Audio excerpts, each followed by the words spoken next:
What's up with you? It's your guy King Dave from TrapMonster.net, and here today I'm gonna be going through two different reviews, which is I'm gonna be doing actually two different videos for these products or whatnot. But have you been mixing out of headphones?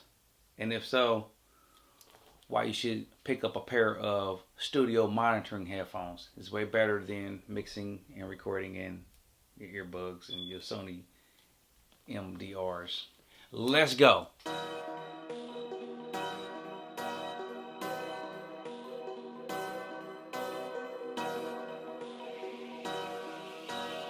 King, use the plug.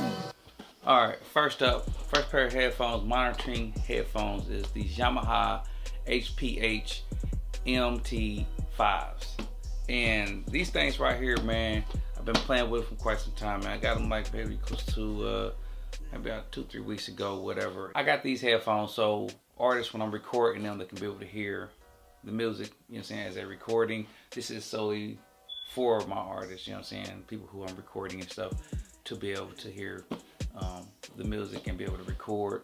But like I said before, I've been using the Sony joints in my earbuds, you know what I'm saying, to be able to hear. I need to step my headphone game up anyway. Got all kind of gear, but I ain't got my headphone gear up to par. So but yeah, I grabbed these for the artist to hear on the DT770s right here.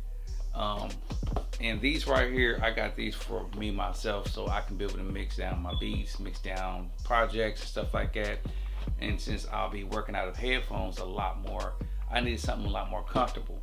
So with that being said, I grabbed me a pair of DT770s, and I grabbed a pair of Yamahas for the artist to be able to hear back the beats and stuff like that. So let me go through the specs of these headphones right here and show you why I like these over the headphones that most producers probably would have in their studio. Alright, so the things I like about these headphones right here, the DT770s over the Sony joints, is that these are studio monitor headphones right here.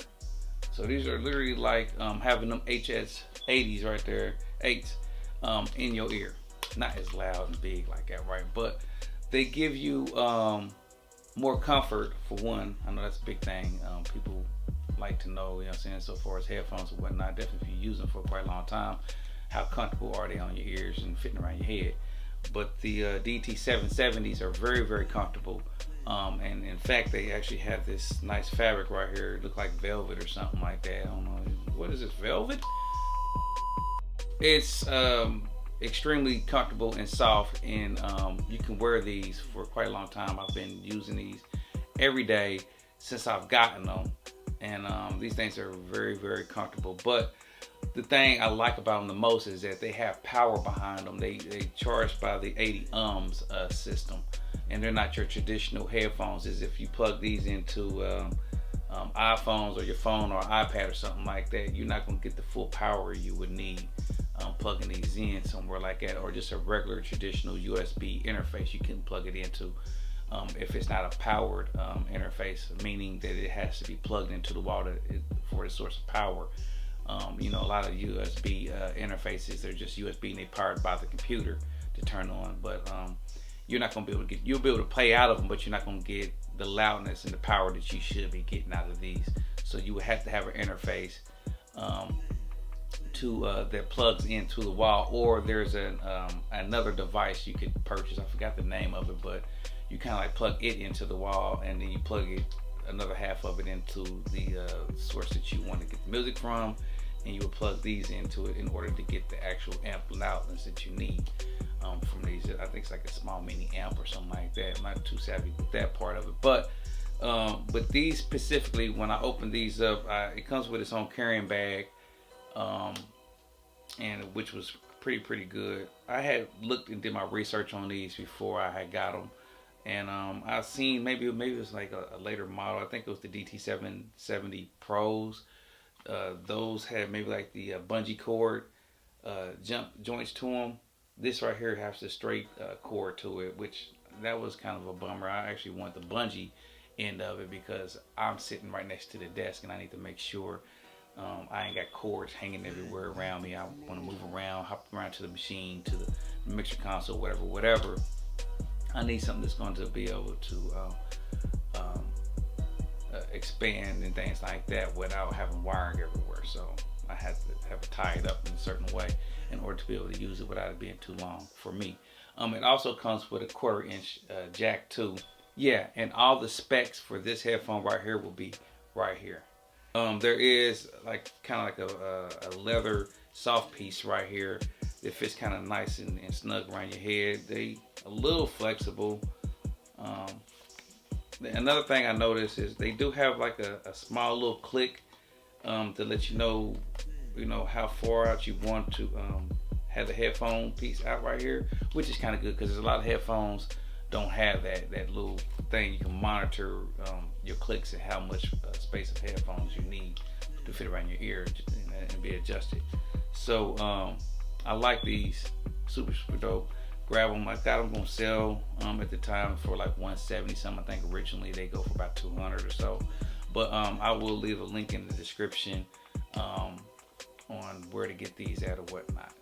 Okay, now here are the Yamaha HPH MT5s, and these right here, these are comfortable as well. I tried on both pair of the headphones that I'm doing a review on today, but both headphones actually are closed back headphones. I didn't mention that in the DT770s, but they're closed back headphones, and which kind of provide a nice little shell around the headphone right here without the sound coming out the back of it, but it kind of keeps all the sound within inside the ear cups right here.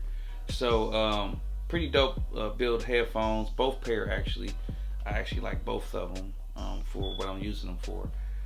But like I said, both of them have the closed back, and the things I like about this right here is that it has a detachable cord where you can just plug it in and lock it in, and you can be good from there. Unlike the DT770s, I preferred for those that had the same thing where you can unhook the cord just in case the cord breaks or whatever.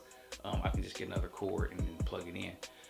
But I like these for the simple fact that I can detach the cord from it. I can plug any kind of a cord into it if it allows to be plugged into here, which I think they have a bungee cord or something like that for this as well if I wanted to do that. But just like the DT770s, they have like this weird kind of a leathery feel on the top piece. Kind of comfortable. It's pretty comfortable for the most part. These are a lot more flexible compared to the DT770s. The ear cups on them, I'm not too much of a big fan of them because the opening of them is a little kind of small compared to the DT770s. But they way better than the Sony joints and the iPhone earbuds I've been using. So that's a plus right there. And in terms of loudness, they don't get that loud, and they do go by the system. I think it's like I'll leave the specs for these headphones right here as well. But they don't get as loud as the DT770s, I noticed. But I use these on my iPad and iPhone and mobile devices, and they do pretty well. I can hear pretty good out of them, and I can feel some kind of power out of these. Unlike the DT770s, you're gonna have to have some kind of a amp or something like that, or an interface or something that will have enough power to drive the headphones. So these right here I wear out and about at times, unlike my DT770s. And on top of that, the DT770s, I can't hook the cord or anything, so I'm walking around with this big long cord, you know what I'm saying? But these right here are pretty good for just going out and about if you want to do that. But like I said, nonetheless, these are pretty good for, like I said, your artists and stuff like that that want to record, and you have a nice little audience or clientele that comes in to record and stuff. This will do good for them because they can bend the headphones in such a way and do it like this. If it's a female artist that's recording and she don't want to mess her hair up, she can kind of fold it in a way and just put a cup to her ear if she wants to do it like that. So these are a lot more flexible in terms of situations like that. So I would need something like that for my artists, you know what I'm saying, and clientele that come in. And yeah, I will be leaving both information in the description down below right here, so you guys can grab a pair of those things. It ain't necessarily a review, but just like why you should get studio headphone monitoring headphones compared to your regular consumer headphones or whatnot. Yeah, so this your guy King David, trapmonster, trapmonster.net. I'm out. Peace.